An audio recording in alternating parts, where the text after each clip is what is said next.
Que bom que você permaneceu conosco. Eu quero convidá-lo nesse momento a fechar os seus olhos onde você está, junto com os seus parentes, seus filhos, a sua esposa, para falarmos com Deus. Querido Deus e Pai, mais uma vez a sua palavra será aberta, nós estudaremos e recapitularemos tudo que o Senhor nos ensinou durante essa semana. Que o teu Santo Espírito um pouco mais seja dado, para que possamos crescer na nossa missão, no nosso relacionamento com o próximo. Abençoa mais uma vez o pastor Moisés que está conosco, em nome de Jesus oramos, amém. Pois bem, você sabe, nesse sábado mais uma vez estamos aqui, né, Moisés? Novamente e finalmente, terminando uma jornada aí de um mês. Dizem que o mês de agosto é um mês que nunca acaba, mas acabou. Nós chegamos ao final, mas foi um prazer estar contigo e estar com os nossos amigos assistindo a lição e compartilhando a lição durante esse mês de agosto. Passou muito rápido, né? Nossa, como passou rápido esse mês de agosto, né? Finalmente chegamos e vamos continuar, né? Então, pela última vez aqui nessa temporada, né? Falando sobre esse último tema da nossa participação aqui. Lição 9, desenvolvendo uma atitude conquistadora. Eu não vou falar verso áureo agora, porque da semana passada eu falei verso áureo. Você entregou a sua idade, é só isso que aconteceu, mais nada. Eu só vou falar o verso que baseia a nossa lição. Antes, santificai a Cristo como Senhor em vosso coração, estando sempre preparados para responder a todo aquele que vos pedir razão da esperança que há em vós, fazendo, todavia, com mansidão e temor. Moisés, eu tenho 2 filhas, e eu sei que você tem 2 filhas também. A diferença é que as minhas filhas são bem novinhas e as suas já estão em idade de namorar, né? Eu sei que isso não é problema para você, mas uma coisa que a gente se preocupa muito com os nossos filhos é ensiná-los a se relacionar com os outros, né? A gente se preocupa em ensinar lições básicas, né, de como eles compartilham, como elas podem conquistar, né, também as suas amizades, não é mesmo? Sim e não. Sim no sentido de essa é uma preocupação e a gente tenta de alguma forma desenvolver isso a partir da convivência e do relacionamento com elas. E eu diria não no sentido da ordem dos fatores. Se a gente tomar por base aquilo que a gente acredita, a melhor forma de desenvolver essa segunda característica é desenvolver a primeira necessária, que é a percepção do sujeito frente a Deus, a percepção do indivíduo frente a quem Deus quer que ele seja. Um relacionamento com Deus de maneira adequada propiciará possibilidades maiores de relacionamento adequado e sadio com as outras pessoas. Uma percepção inadequada de Deus muda a percepção que a gente tem da nossa própria identidade e, consequentemente, produz falhas no relacionamento com as pessoas. Então, sim, a preocupação é legítima, não na ordem dos fatores, é a única questão, no nosso caso, de termos a possibilidade da descoberta do relacionamento maravilhoso com Cristo. Uhum.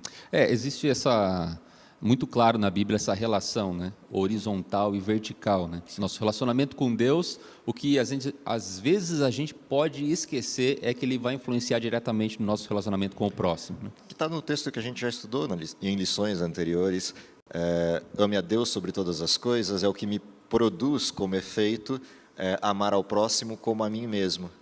Se eu não amo a Deus da forma adequada, ou eu vou me amar mais do que aos outros, ou amar aos outros mais do que a mim mesmo. Quando eu amo Deus na maneira correta, a segunda parte do processo, ela tende a encontrar um ponto de equilíbrio perfeito. E também corro o risco, talvez, de não me compreender como filho de Deus, não entender o valor disso e não saber valorizar isso no próximo, né? Muito interessante, Moisés. Obrigado sempre pelo teu esclarecimento. Nós vamos aqui para a lição de domingo, achei interessante falar sobre receptividade do Evangelho. Você está com a sua lição aí? Pegue a lição da Escola Sabatina, participe conosco. Eu estou aqui no canal, conectado ao canal do YouTube da igreja. Então você digita no YouTube, Igreja do NASP Hortolândia, e ali você vai ver a programação ao vivo. Você pode entrar ali, acessar então ao vivo aqui a lição da Escola Sabatina, se você estiver assistindo por outro canal, e ali você pode fazer seus comentários que eu consigo ver aqui do meu celular, tudo bem? E a gente consegue interagir melhor assim.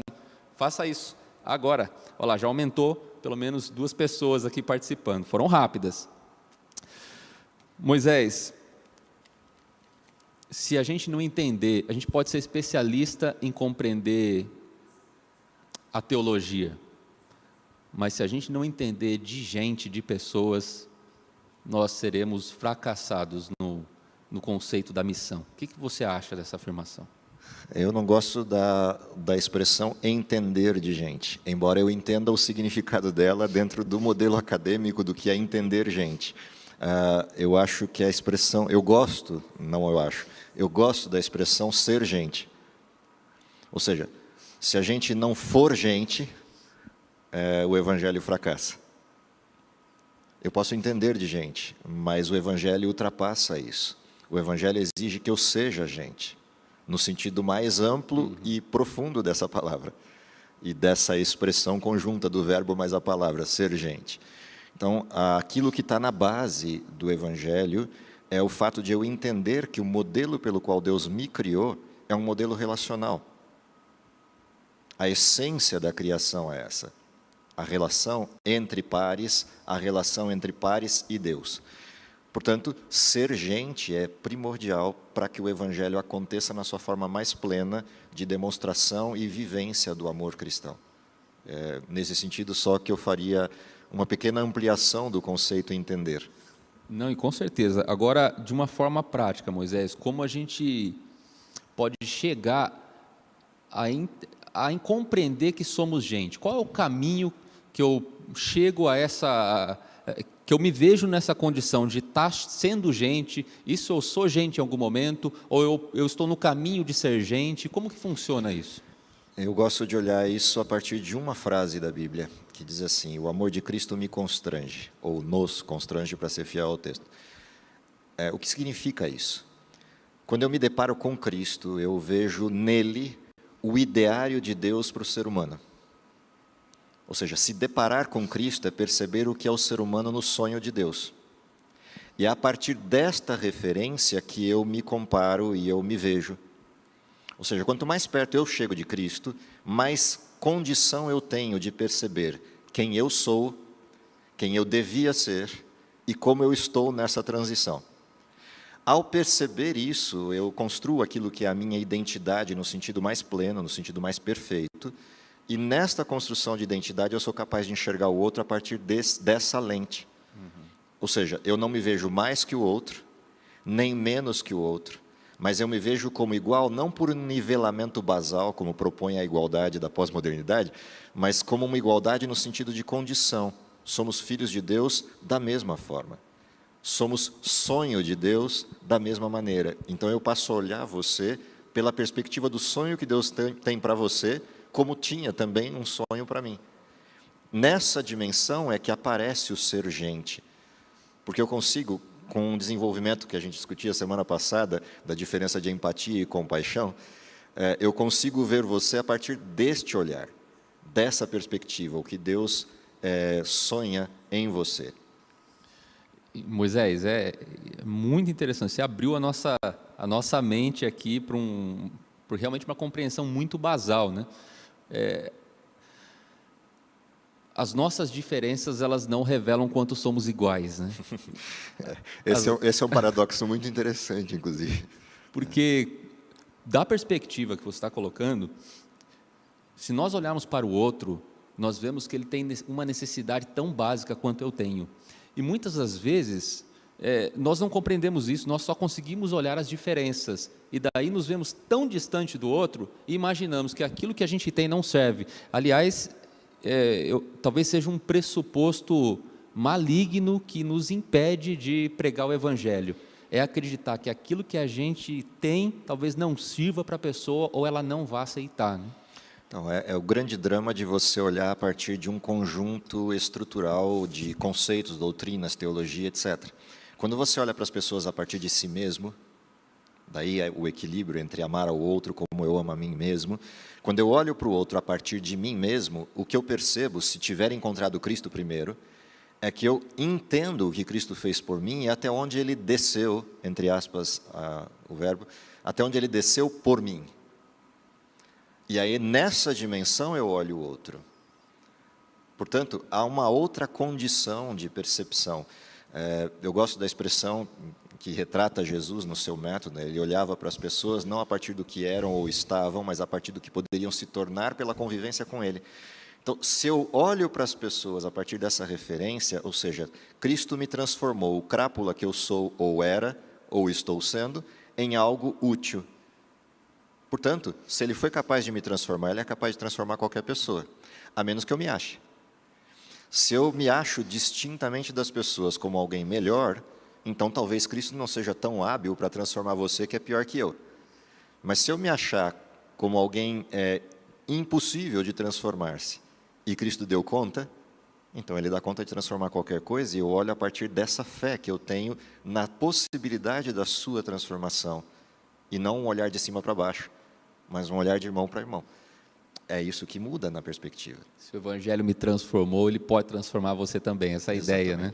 E a lição ela destaca uma história, né, de Jesus indo ao poço e conversando com uma mulher num horário inconveniente, num local, né, inconveniente. Conversando com uma mulher já seria uma quebra de paradigma, né? Sozinho, mais ainda. E como essa história, Moisés, ela nos ensina sobre esse olhar para o outro e ver possibilidades e não ver as dificuldades que isso teria de Então, pregar o Evangelho. O que essa história me ensina, não só essa, mas todas as histórias da lição dessa semana, e talvez juntando com as da semana passada, é que existe algo distintivo no olhar de Jesus.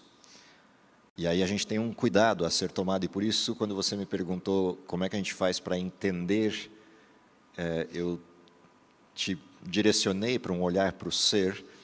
Há algo em Jesus que deve ser aprendido. Não é Jesus que viu na samaritana as possibilidades.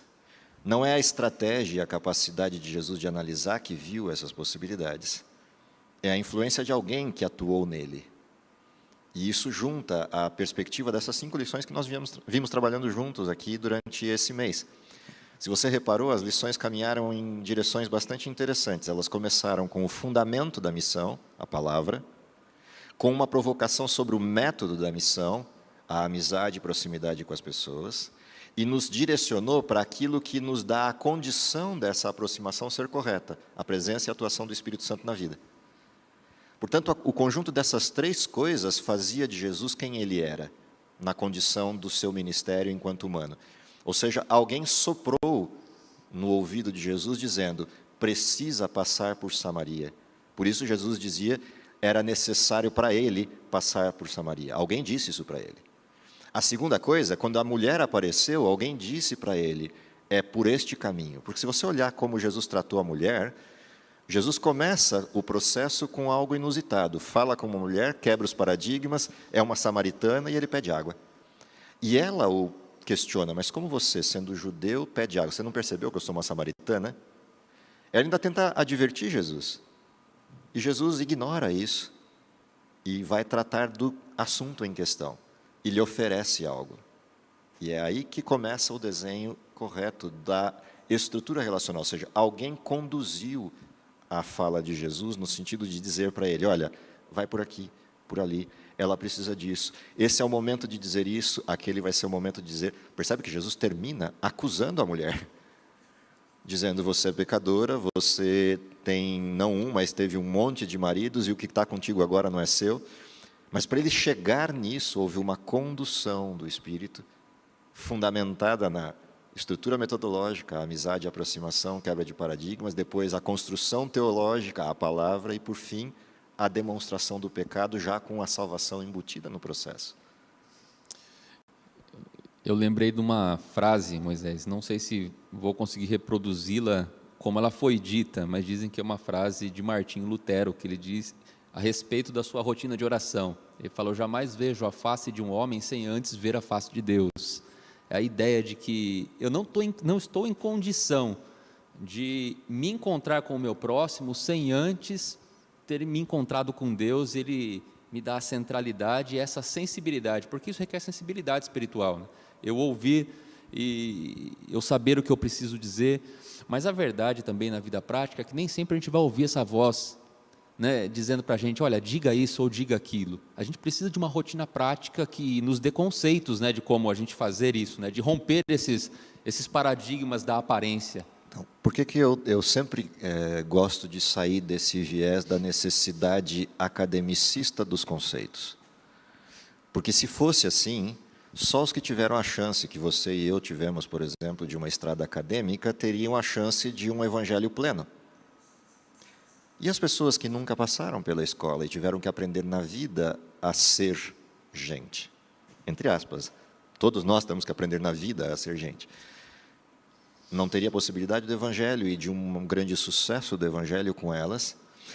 Na realidade, quando você coloca esse a priori volta sempre para aquilo que às vezes parece ser lugar comum, mas é a necessidade do relacionamento com Deus.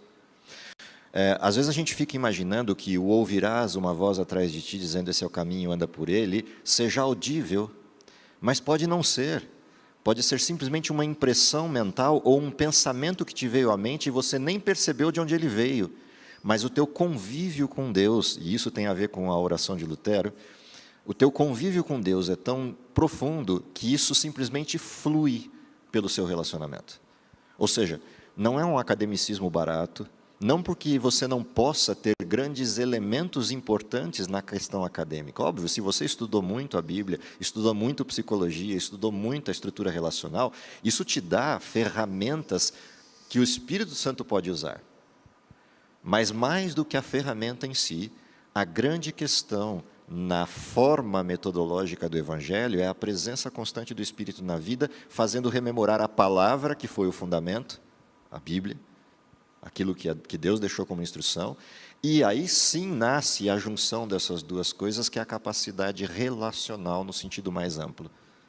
Óbvio, sempre haverá um plus possível das estruturas de aprendizagem, mas ela não pode ser a condição sine qua non. Ela é o plus, é aquilo que Deus pode usar, ou seja, Deus pode usar um marceneiro por ser marceneiro, pode usar um engenheiro por ser engenheiro. Mas e se eu não for nada dessas coisas, for só um simples mortal comum? Deus pode fazer o que fez com Pedro, e transformar um mortal comum no líder espiritual da igreja da Judéia. Pode fazer o que fez com os apóstolos. Sim, Paulo tinha um diferencial, mas Paulo não era o único apóstolo. Então, há que se ver a coisa dentro de um sentido mais amplo do que Deus pode fazer conosco e por nós. E mais profundo, né? Tem um livro que foi escrito em 1936 e continua sendo um best-seller internacional, que é o Como Fazer Amigos e Influenciar Pessoas, né? Do Dale Carnegie. E é interessante que esses números revelam uma dificuldade que nós temos de entrar nesse nível de conexão com o próximo, talvez porque nós não estamos assim nesse nível de conexão com Deus, né? Nossa dificuldade talvez, porque me parece muito pouco óbvio eu querer entender o próximo e ir no caminho de entender a Deus. Então, poucos fazem essa conexão. Eles vão direto em entender o próximo. Então, eu vou procurar os livros que me ensinam a entender o próximo. E não existe nenhum livro da área de psicologia, talvez, que nos diga tanto a respeito de nós e a respeito do próximo, quanto a própria Bíblia, né? A história de Jesus. A gente sempre volta ao ponto de partida. Qual é a identidade do ser humano? E onde ela está escrita? Nos livros de psicologia ou nos livros que mostram quem eu sou no sentido de quem me fez? O problema todo é que a gente tem uma discussão teórica no mundo que é a aceitação ou não de que exista por trás da cena alguém que fez o ser humano. Se eu assumo que existe alguém que fez, eu assumo que tem alguém que sabe. Se eu não assumo que tem alguém que fez, então a descoberta passa a ser um caminho, uma jornada longa do ser humano. Eu, particularmente, prefiro a jornada mais curta. Se eu já sei quem sabe, por que não perguntar? Se eu já sei quem tem as respostas, por que não ir a ele para depois viver a vida? Para mim, me parece uma questão de lógica. Então, assim, como primeira lição, a gente poderia colocar, se você quer se preparar para levar o evangelho para o próximo, e se você quer se preparar para se relacionar bem com o seu próximo, com o teu cônjuge, com os teus filhos, com o teu amigo no trabalho, primeira coisa, vá até a fonte certa, né? Vá até Deus e procure ali entender quem você é, e assim compreenderá quem é o outro, né? E a melhor maneira de ajudá-lo. Uma outra história que trouxe a lição foi sobre a mulher cananeia que tinha uma filha endemoniada, e a outra sobre uma outra mulher, que justamente Maria trouxe um perfume caríssimo, derramou aos pés de Jesus. Como essas duas histórias nos mostram nas atitudes de Jesus um caminho que nós podemos seguir também na esfera dos relacionamentos e da pregação do Evangelho, Moisés. Eu gosto de ver a sutilidade da escolha do autor para o contraste que ele traz aqui. Se você reparou, ele traz uma mulher cananeia e uma judia.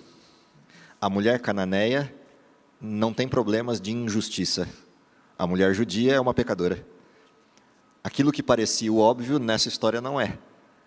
Espera-se que a mulher cananeia fosse a pecadora e a judia fosse a perfeita, e ele traz o contraste. Isso mostra algumas coisas interessantes. A primeira é a perspectiva do que é de fato o Evangelho. O Evangelho enxerga a pessoa por inteiro. E no caso específico, se você olhar a estrada que Jesus usa para a mulher cananeia, Jesus xinga, me perdoe a palavra, a mulher. Num termo politicamente incorreto de hoje, eu diria que Jesus chamou ela de cadela. Não tem outra expressão que eu pudesse encontrar. A pergunta é por quê? Percebe que quando ela chega numa versão tipicamente oriental, de Oriente Médio, como que gritando ou clamando por ajuda, os que estão em volta se sentem incomodados, e Jesus entra na onda. Jesus entra na onda e começa a criticá-lo. Me desculpa, mas eu não tenho que te ajudar, você é uma cananeia, e eu vim, com o meu ministério está voltado para judeus, para os filhos da casa de Israel. Ela insiste. Jesus ainda pontua como ferramental, não é justo tirar o pão da mesa e dar para os cachorros. Se você dissesse isso hoje, você sendo advogado, você sabe onde eu estaria no momento seguinte ao chamar uma mulher dessa forma. Obviamente, a gente tem que colocar isso dentro de um ambiente cultural específico, mas é isso que Jesus fez. A pergunta é por quê? Não dá para imaginar que Jesus fez isso como uma estratégia de negócio, como um modelo de autoajuda, como uma percepção de psicologia. Não. A única forma de Jesus ter feito o que fez é ter enxergado essa mulher por dentro, sem nunca ter visto essa mulher na frente em canto algum. O que significa que ele viu além de, isso é o Espírito. A consequência disso é fantástica, porque aí ele pode parar a história e falar, ok, já foi suficiente, não preciso mais te interpelar. A tua fé é maior do que qualquer um desses que está comigo. Volta porque já está feito o que você pediu, fica tranquila, vai em paz. E ela vai feliz para casa porque já está tudo resolvido. O caso oposto da mulher judia mostra a mesma repetição, o mesmo fenômeno, a mesma história, pontuando o quê? Quando uma mulher pecadora que mudou de atitude chega para agradecer, o que ela recebe são olhares tortos. Isso me mostra duas coisas interessantes sobre as duas questões. É mais fácil o mundo aceitar a conversão de alguém, às vezes me parece, do que a igreja aceitar que alguém, a igreja no sentido das pessoas que a compõem, seja qual for a religião ou a estrutura, parece às vezes ser mais fácil o mundo aceitar a conversão de alguém do que os religiosos aceitarem que alguém pudesse mudar de atitude. Isso também é interessante na história de como Jesus contrasta esses elementos. E uma coisa me chamou a atenção também, Moisés. Jesus, ele com certeza, ele era intencional no que ele fazia, e ele sabia que aquilo que ele estava fazendo serviria de lição para toda a humanidade, né? Seria escrito na Bíblia, seria lido, né? Jesus sabia disso de antemão. E quando a gente vê Jesus lidando com uma mulher cananeia e com uma mulher judia, mas que a mulher cananeia, ela já era vista como idólatra, como uma pessoa imunda, né? E a judia, ela tinha uma fama já de ser uma mulher, enfim, Essas duas coisas eram evidentes na personalidade delas, na vida delas, e seria a primeira coisa que alguém entrasse em contato com elas, talvez essas características fossem as características que viessem à mente das pessoas. Mas você disse, Jesus, ele viu para além dessas características. E essa é uma dificuldade nossa hoje. Conseguir ver além daquilo que é óbvio. E isso muitas vezes nos impede de tomarmos atitudes claras em relação às outras pessoas. E a gente contém a graça de Deus, a gente contém o Evangelho, como se eu não vou levar o Evangelho a essa pessoa pelo estereótipo que ela tem, pela vida que ela vive, pela maneira como ela vive, e a gente acaba perdendo a oportunidade, né? Tem algo que me chama a atenção nas histórias de Jesus. Para você conseguir enxergar além do óbvio, você precisa ter visto o óbvio e não ter negado o óbvio.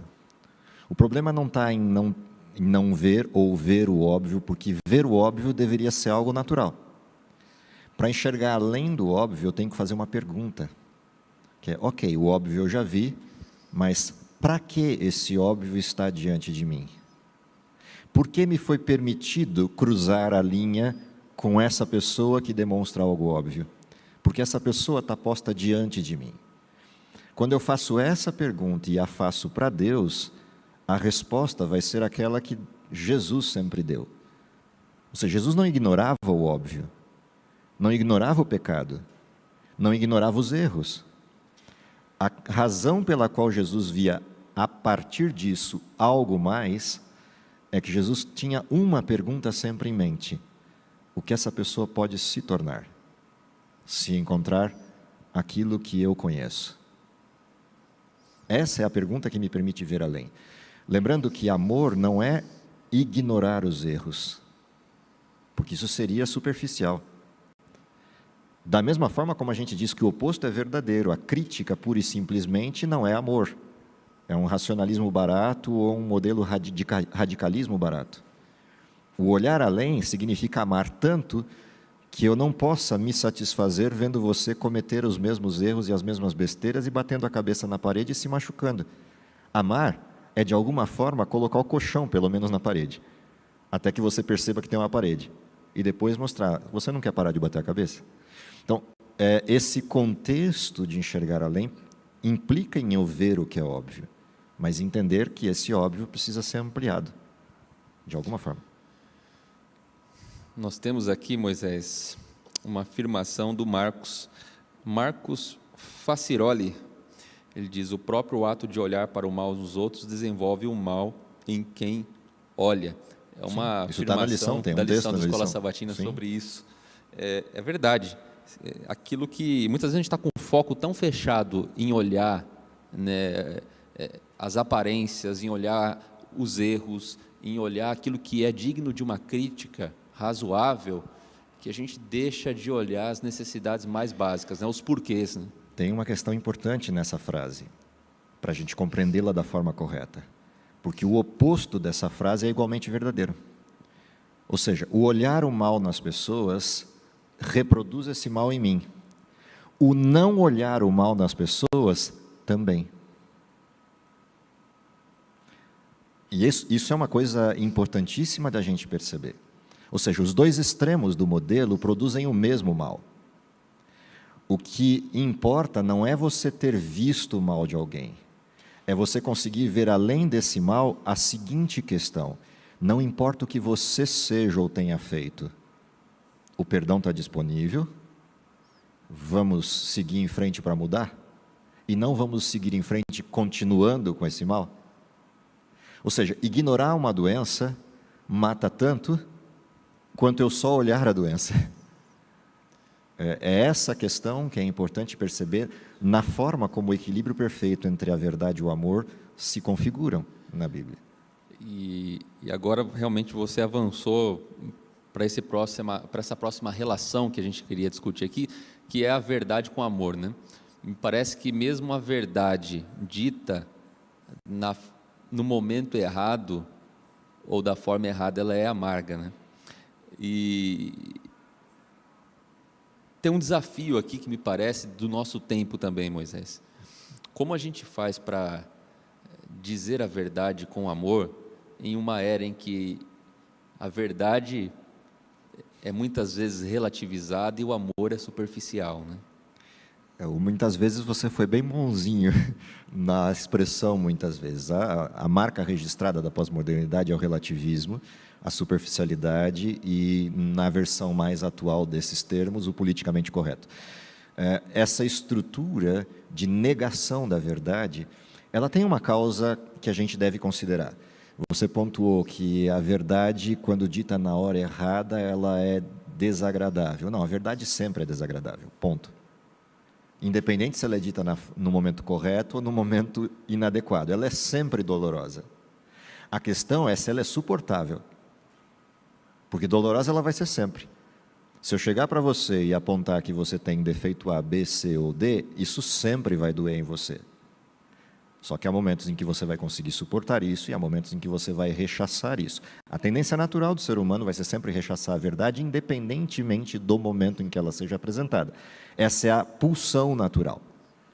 Mas há circunstâncias, e por isso eu gosto assim da cadeia disso, né, quando a gente analisa, o que eu digo, como eu digo e quando eu digo são coisas perfeitamente diferentes entre si e devem ser consideradas no modelo. Agora, mais do que essas três, é com quem eu digo. Complementando aí o desenho bíblico da questão. Ou seja, o que eu digo, como eu digo, quando eu digo e com quem eu faço isso, ou seja, com Cristo ou sem Cristo, muda toda a questão, em termos do que é ser suportável. Agora, a gente nunca pode esquecer de que na mão oposta disso existe um negócio chamado livre-arbítrio. Você pode ter dito a coisa certa, na hora certa, do jeito certo, mas continua existindo a forma do outro de aceitar. Por isso você tem um Pedro e um Judas, num desenho bíblico. Você tem um Nicodemos na fase 1 e um Nicodemos na fase 2. Essa questão toda, percebe? Jesus disse a coisa certa para Nicodemos na hora certa, do jeito certo, mas Nicodemos rechaçou num primeiro momento e aceitou num segundo momento, a ponto de se expor diante de Pilatos junto com José de Arimateia, pedindo o corpo de Jesus, negando todas as questões do entorno, o fato de eles serem membros altos, no caso dele de Sinédrio e do outro da sinagoga, eles não tiveram mais medo para pedir o corpo de Jesus. Então, esse contexto de como resulta o Evangelho, óbvio, se você fizer as coisas certas, no tempo certo, do jeito certo, há uma chance cada vez maior de que as coisas aconteçam a favor de Deus. Mas eu não posso me frustrar e nem parar de continuar a missão, porque em uma ou outra ocasião isso não dá certo, ou isso não acontece do jeito esperado. Porque em algum momento as coisas vão acontecer do jeito certo. Lança o teu pão sobre as águas, depois de muitos dias, ele vai voltar, ele vai aparecer. O que acontece é que muitas vezes a falta de perspectiva deste processo, né, daquilo que a gente não vê, de como, do resultado desta palavra, dessa semente plantada, depois de alguns dias ou depois de alguns anos, né, isso causa muitas vezes essa aflição e muitas vezes a pessoa se desmotiva em levar o evangelho ou tentar uma segunda abordagem, porque ela imagina que aquilo foi mal recebido, né? E é interessante como muitas vezes não precisa nem ser uma palavra que vai mais impressionar. Sim. Às vezes a gente pensa numa estratégia, num jeito, mas o Espírito Santo já tocou a pessoa por um outro caminho. E muda tudo. E a história muda, e quando a gente imagina, a pessoa diz, olha, aquilo foi determinante para eu tomar uma decisão. E você jamais imaginava... como é que faz para viver, Moisés? Eu fico me perguntando, um cristão que tem um desejo sincero de pregar o Evangelho, como ele faz para controlar essa sua ansiedade na pregação do Evangelho sem ter o controle do processo? Então, a droga, me permita a questão, a palavra em si, é a gente viver numa sociedade, num tempo imediatista. O consumismo produz isso como dano colateral, é um dos seus danos colaterais. A gente é imediatista, a gente não tem a paciência de esperar, a gente quer a resolução imediata. Ou seja, a gente não tem nem a paciência de esperar o tempo das pessoas aprenderem o Evangelho. Há situações em que, por exemplo, eu me aproximo de alguém, ou alguém me pede, ou me faz perguntas e resolve estudar a Bíblia, e em 3 meses essa pessoa se decide estar com Cristo, ou em 1 mês essa pessoa se decide e muda completamente a vida e está com Cristo. Há outras situações em que eu passo 3, 5 anos estudando com uma pessoa ou em contato com ela, faz 1, 2, 3, 5, 7 séries diferentes de estudo da Bíblia porque a pessoa pede para continuar estudando, e parece que isso nunca acontece. E às vezes depois de 7 anos, essa pessoa fala, agora eu estou pronta. Agora tudo que tinha no desenho da minha vida, no sentido de perguntas e condições, eu me considero em condição de fazer a transição. Isso se chama longanimidade, perseverança, paciência. É uma parte do desenho. Como também a transformação de hábitos podem levar uma vida inteira ou até nem uma vida inteira. Pode ser que alguns hábitos nos acompanhem ao túmulo. E não é por isso que necessariamente a nossa perdição acontece, porque a gente lutou a vida inteira pela mudança e pequenas modificações desses hábitos foram acontecendo. Talvez não tão visíveis para quem estava do lado de fora olhando, mas do lado de dentro houve mudanças profundas. Ou seja, essa paciência e perseverança do Evangelho são lições também igualmente importantes em Cristo. Ou seja, a gente precisa entender qual é o nosso papel. O que cabe a nós é orar e apresentar esse Evangelho com a minha vida e com as palavras. Agora, todo esse processo não está sob o meu controle. Né? Não. Entender que quem está conduzindo esse processo, o Senhor, Ele que controla esse processo com o Espírito Santo. Sim. E abrir mão disso. Né? Sim. Você volta à primeira lição do trimestre. A missão não é minha, é dele. Eu sou soldado, mas a missão é dele. Essa perspectiva fecha o desenho. Assim, nessa discussão que a gente está, assim, é difícil a gente não voltar aos 2 versos centrais para mim da lição. Um deles é o verso que abriu a lição, que é o texto de 1 Pedro. O outro verso, dentro desse mesmo paradigma, dentro desse mesmo contexto, é o de Timóteo. E eles mostram o equilíbrio perfeito entre essas duas coisas. Por isso estão na lição que discute a verdade e o amor dentro do equilíbrio perfeito. Se você olha o de 1 Pedro, qual é o apontamento das frases que estão nesse texto da 1 Pedro? O apontamento ele é bastante preciso. Existe algo na proximidade, existe algo no método, que aponta mansidão e temor, e existe algo na perspectiva, que é a santificação. Se você olha o texto de Timóteo amplia essa questão para mostrar onde está esse equilíbrio perfeito. Prega a palavra, insta, mas insta quando? Em tempo e fora de tempo. Quando é oportuno e quando parece não ser. Insta com a palavra, mas aí vem aquilo que coroa o desenho, ou seja, que mostra a dimensão disso tudo. Que quer dizer, corrige, repreende, exorta, com 2 paradigmas, com toda a longanimidade e doutrina. Ou seja, com toda a paciência do mundo, mas com a doutrina. Que é o que fecha a questão. Ou seja, Jesus não era nem leviano, nem farisaico, para usar um adjetivo de contexto. Jesus era o equilíbrio perfeito entre as duas coisas, a longanimidade e a doutrina. A paciência de esperar e a doutrina que revela a transição. Num amor incondicional pelo ser humano. Numa paciência infinita de esperar a transição. Essa, para mim, é a coisa fantástica desses 2 textos, equilibrando esses 2 fenômenos. É impressionante como, em poucas palavras, Paulo ele consegue nos dar uma dimensão assim, muito útil e muito prática de como a gente se comporta, né, em relação ao outro que precisa ser alcançado. Eu vi esses dias atrás, umas 2 ou 3 semanas, tive contato com um vídeo de uma pessoa, é um jovem, na verdade, ele resolveu levar o Evangelho a uma festa, e ele foi bastante criticado por isso. Enfim, a questão não é essa agora, ver a conduta dele por esse aspecto, mas algo para além disso. Ele se aproximava das pessoas, e pessoas assim que, do ponto de vista do estereótipo, talvez nós resistíssemos ou pudéssemos imaginar que jamais aceitariam.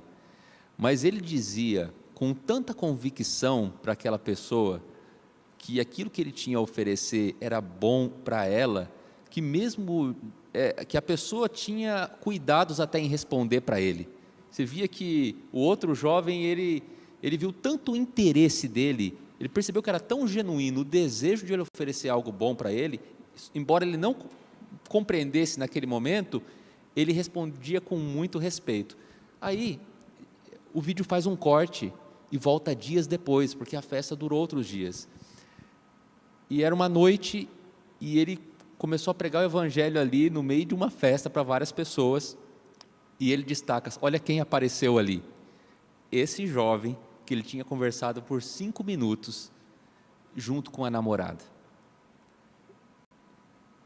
E ele persegue para terminar o vídeo, aparece ele conversando com a namorada, com esse jovem, eles orando ali. Olha como o evangelho trabalha para além das aparências e existe um jeito certo. Acho que mostrar, o que eu queria destacar aqui, nós precisamos mostrar um desejo muito sincero e genuíno de pregar o evangelho, senão nenhuma das nossas estratégias vai funcionar, né? Se isso que você estivesse descrevendo não tivesse acontecido de verdade no século XXI, eu teria que dizer que você está descrevendo o quê? O olhar dos fariseus para Jesus dentro da festa dos publicanos e pecadores. É um beberrão e um comilão, um fanfarrão que fica com os pecadores. O problema é que Jesus não estava ali para comer nem para beber. Jesus estava ali por uma missão. E todos os que estavam ali com ele naquela festa ou naquelas festas estavam ali porque queriam estar com ele. É essa a perspectiva do ser gente que eu falava no início. Ou seja, o discurso, a retórica, não faz sentido se atrás desse discurso e essa retórica, entre aspas a palavra, não houver alguém que é aquilo que está dizendo e aquilo que está apresentando na retórica ou na forma retórica. Ou seja, o que você está vendo, né, na diferença dessa atitude do garoto é que o respeito veio dos outros não pelo que ele estava dizendo, que o sujeito podia até não gostar ou não acreditar. O respeito veio por ele, porque ele era o que ele estava dizendo e as pessoas conseguiram perceber isso. E mesmo que não aceitassem, respeitaram. Essa autoridade que vem do evangelho vivido, do evangelho pleno, é o desafio e o alvo do cristão. E quero destacar mais um ponto da lição nesse aspecto, não é, Moisés? Que você já tocou nesse assunto, mas eu acho que a gente pode explorar um pouquinho mais. Muitas vezes nós temos uma ansiedade muito grande em realizar mudanças na vida da pessoa. Então a gente ataca diretamente essas mudanças. Então a gente aponta essas mudanças com boa intenção, mas como uma porta errada de poder pregar o evangelho, né? Começar justamente por essas diferenças, né? E a lição vai destacar aqui essa maneira interessante, como a gente chega para os outros e tentar ver algo positivo na pessoa, tentar encontrar ali na vida dela algo que seja de uma maneira genuína.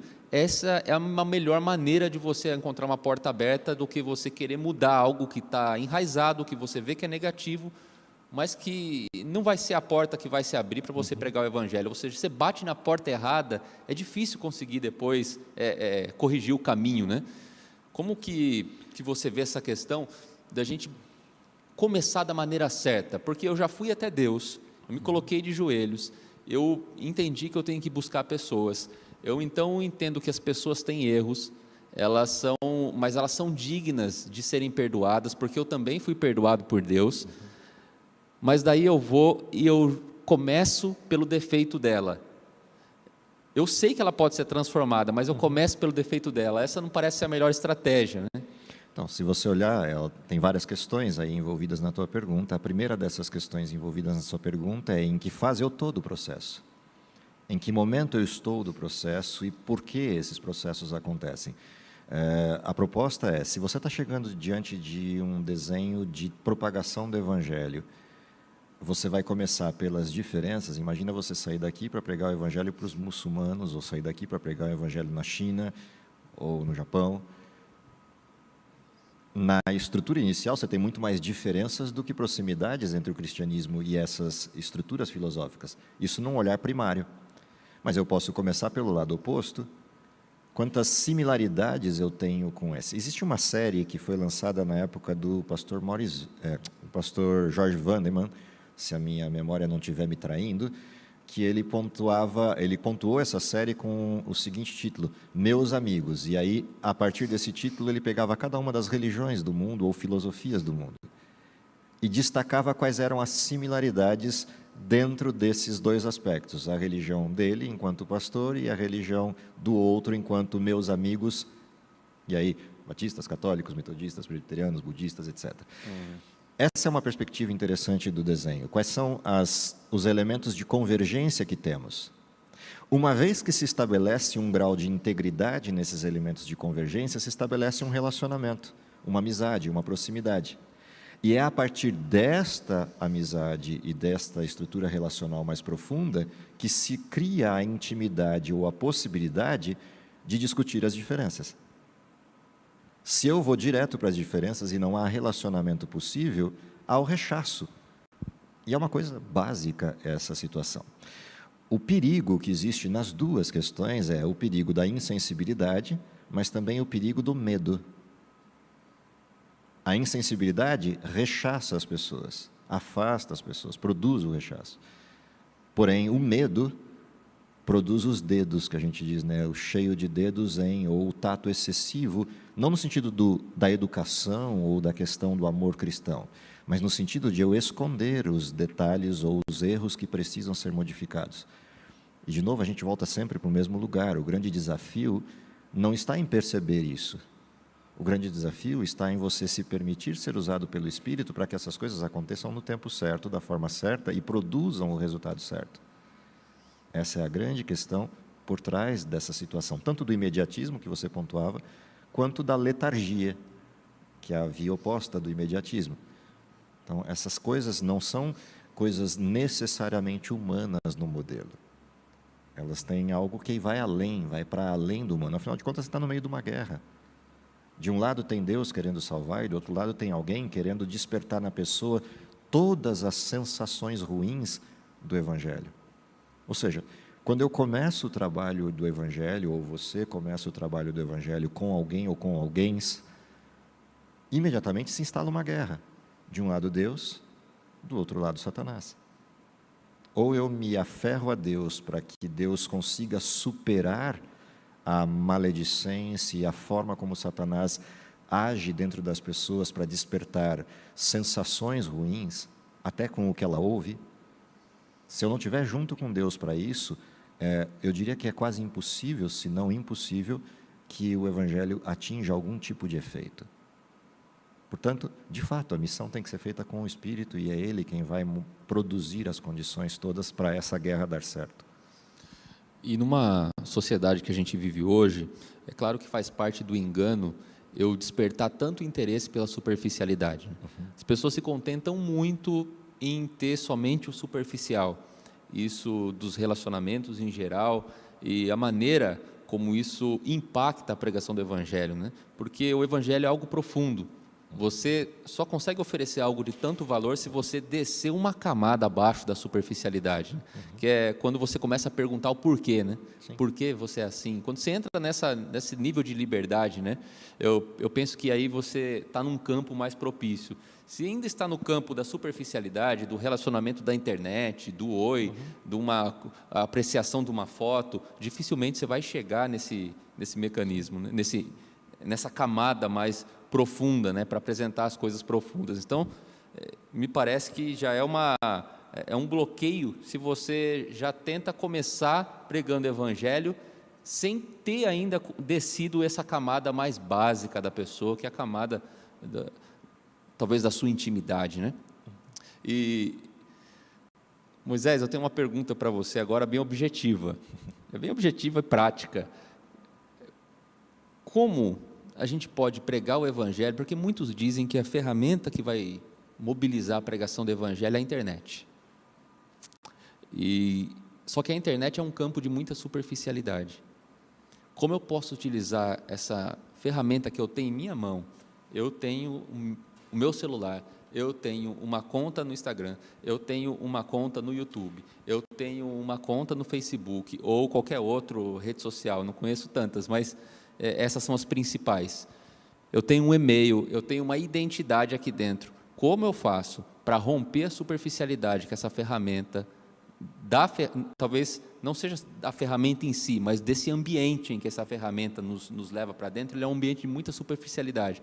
Como eu faço para pregar o evangelho profundo nesse ambiente? Na realidade, não existe uma resposta para isso que você está perguntando, porque ela é quase infinita, tanto no número de possibilidades quanto no número de dificuldades. Então, eu vou tentar subir um pouco a escala disso para uma estrutura metodológica que te permita responder perguntas de natureza prática aí para baixo.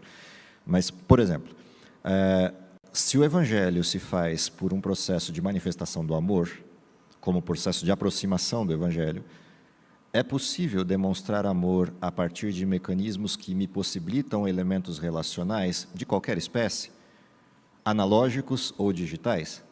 Sim, é possível. Talvez não tão efetivos quanto, mas é possível sim. Ou seja, é possível demonstrar amor para com as pessoas a partir de meios de contato. Nós estamos sendo forçados a fazer isso desde quando? Desde março. E ainda assim temos contatos pessoais com as pessoas, não físicos, digitais, como estamos tendo agora. Tem gente do outro lado e a gente não tem a menor noção de quem é. Você ainda tem a noção porque você está olhando no log quem está comentando, mas eu nem isso tenho. Eu estou olhando a partir de você quem potencialmente pode estar escutando. No processo relacional direto, eu posso usar os meios digitais para isso, com mensagens de apoio, com preocupações com as pessoas, se esse é um talento ou um dom que você tenha. Numa segunda camada, você pode usar exatamente esses meios para deixar disponível perspectivas, reflexões, perguntas, a partir daquilo que você conhece ou daquilo que é o seu talento. Você pode usar o mecanismo digital para espalhar a mensagem de Deus e aquilo que é a verdade para lugares onde você fisicamente não poderia ir. E essa é uma outra camada que aí não tem a ver com o desenvolvimento da amizade, mas com a apresentação da verdade. De uma maneira tangível, simples ou provocativa, que as pessoas desejem parar para escutar, desejem parar para entender, ou sejam provocadas a refletir sobre algo que elas não tinham ainda parado para pensar na vida delas. Essa é uma outra camada. Há uma terceira camada, que é a camada do agregar, que é quando você, por exemplo, mostra quão gostoso é fazer determinadas coisas, e aí tem um equilíbrio que tem que acontecer entre a exposição do estou fazendo isso para me mostrar, ou estou fazendo isso para te convidar para vir junto, que é você começar a atuar na direção de ajudar pessoas ou fazer algo que produza um efeito positivo entre as pessoas e convidar outros. Olha, se você quiser participar com a gente, vem com a gente, na data tal vamos estar fazendo isso em tal lugar, vem com a gente ajudar. Vou distribuir alimento, vou ajudar pessoas num lugar, vou visitar um hospital, quer vir junto com a gente? Eu posso usar todos esses mecanismos digitais para mobilização de pessoas para fazer algo bom. E no processo dessa mobilização, colocar dentro do próprio processo parte daquilo que é a verdade que eu creio e por que eu estou fazendo isso. Ou seja, estou visitando você dentro de um hospital ou dentro de um lugar porque Cristo me amou e eu estou compartilhando amor. Há várias maneiras, e a gente pode recortar infinitas possibilidades dentro dos mecanismos digitais, principalmente porque eles atingem lugares que a gente fisicamente não pode ir. Basta que exista intencionalidade. E aí essa é a grande questão por trás de tudo isso. Por que eu vou usar esses meios? Ou eu posso usá-los nocivamente para artificialidades, que é o que mais se faz dentro do mecanismo digital. Mostrar uma vida irreal, uma vida que não é verdadeira. Dá a impressão, às vezes eu navego um pouquinho para observar o desenho, não sou muito afeto a esses elementos ferramentais, gosto de usá-los no tete-a-tete mais do que nessas questões, mas é uma questão pessoal, nada errado de usar. Só que eu navego às vezes para ver quanto a humanidade tem se tornado superficial de mostrar uma vida que não existe. Dá a impressão que tem gente que está de férias o tempo inteiro, não faz outra coisa na vida a não ser ter férias. E, embora eu acredito que até existam pessoas que possam viver assim, não é a realidade de 99% das pessoas do mundo, mas é a impressão da superficialidade. Ou da impressão de que está sempre tudo bem, o que também não é a realidade no mundo de verdade. Portanto, usar adequadamente depende de intencionalidade na direção do que o Evangelho pleno apresenta. Moisés, nessa semana, eu estava com uma pessoa e eu perguntei para ela se ela frequentava alguma igreja, se ela tinha algum contato, se ela buscava relacionamento com Deus de alguma maneira. E ela me disse que ela orava todos os dias. E eu, olhando um pouco a personalidade dela, eu percebi que é uma pessoa bem independente. E eu perguntei por quê. Ele falou: eu não senti necessidade ainda. Não senti necessidade ainda. Eu acho que ele não percebeu, talvez, a necessidade. Mas a necessidade, ela existe, né? Ou é dessa, porque como a pessoa pode afirmar, não tenho necessidade? Deixa eu te perguntar outra coisa. E não é uma crítica a você, é só para mostrar como a gente pode ampliar isso. Você perguntou para ele: que legal, eu também gosto de orar. Vamos marcar um dia a cada 15 dias para, além de você orar, eu também orar e a gente orar junto um pelo outro?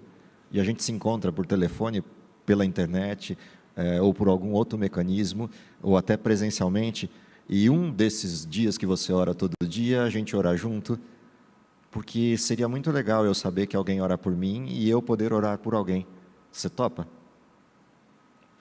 Isso responde à tua pergunta.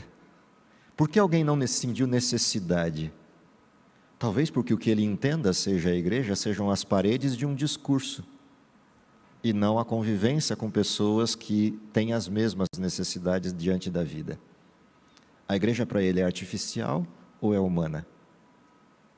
Eu fiz a pergunta como provocação, não para criticar o que aconteceu, é porque o que despertou a tua pergunta talvez seja exatamente o que responde a sua pergunta.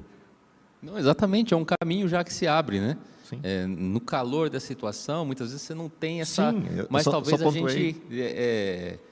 como a sua resposta nos mostra que é sempre um caminho, né? E que a gente precisa ter esse discernimento, né?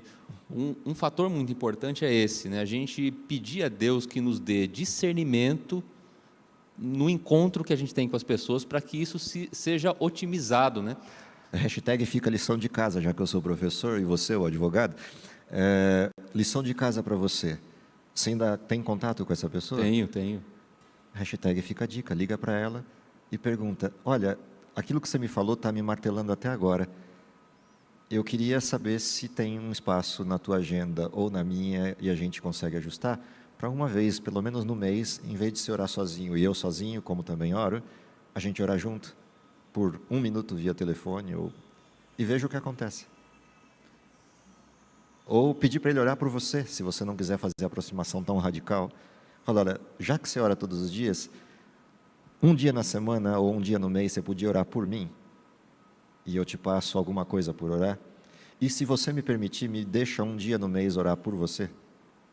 Se não quiser ser tão radical no sentido de vamos orar juntos. Hashtag fica a dica. Talvez seja uma forma de essa pergunta não precisar ser respondida. Por que igreja? Isso já só necessidade, porque está junto. Algo tão simples, né, Moisés? Algo tão simples. Uma oração, ela é a coisa menos invasiva que se tem, talvez, em pedir para alguém, né, ou fazer por alguém, né? E eu tenho certeza que para você foi útil também essas dicas, né, que a gente vai pegando aqui nessas conversas com Moisés a respeito da lição. Você tem aí na sua mão algo muito poderoso. Você tem a Bíblia e você tem uma ferramenta aqui. Você tem o seu celular. Você consegue entrar em contato com os seus amigos, com os seus familiares. Você tem condição de produzir um conteúdo. Isso daqui não é um objeto de entretenimento. Não é um meio de comunicação simples. É a maior ferramenta que você tem de pregação do Evangelho. Use isso como uma ferramenta.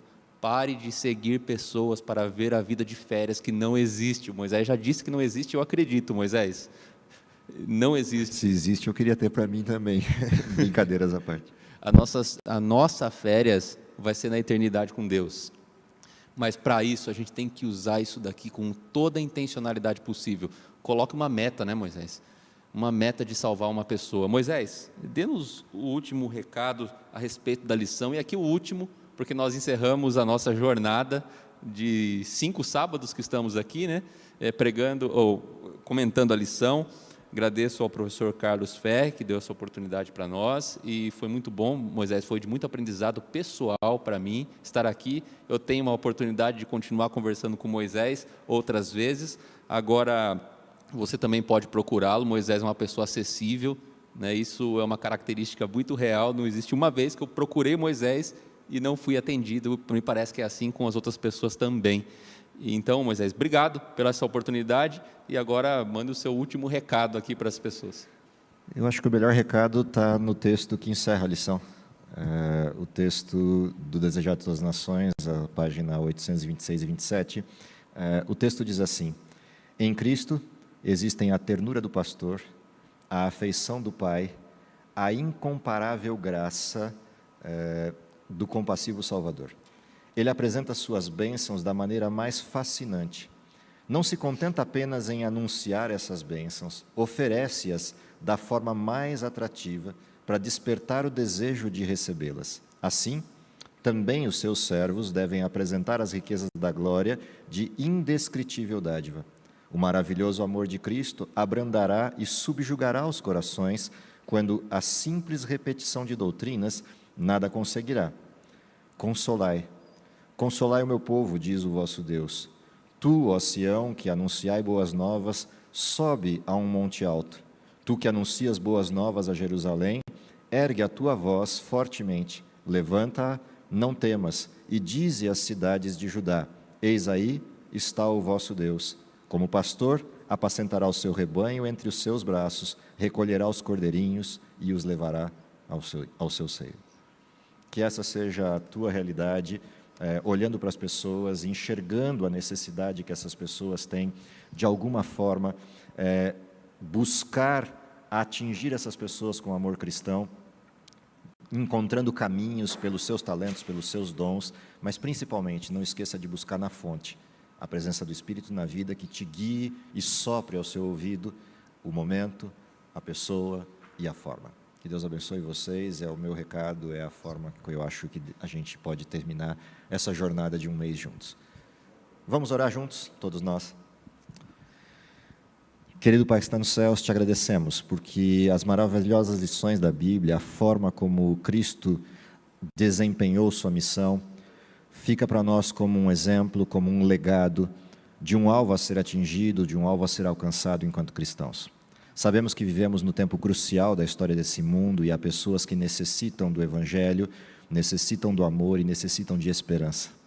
Dá, Senhor, que possamos ser essa salvação que Cristo promove no mundo e, acima de tudo, dar às pessoas uma perspectiva correta da existência e uma esperança de um futuro eterno contigo. Abençoa-nos, protege-nos e nos guarda em todas as crises que temos enfrentado, mas, acima de tudo, que, se possível, ainda possamos vê-lo voltando em nossa geração, é o que te pedimos e agradecemos por Jesus. Amém.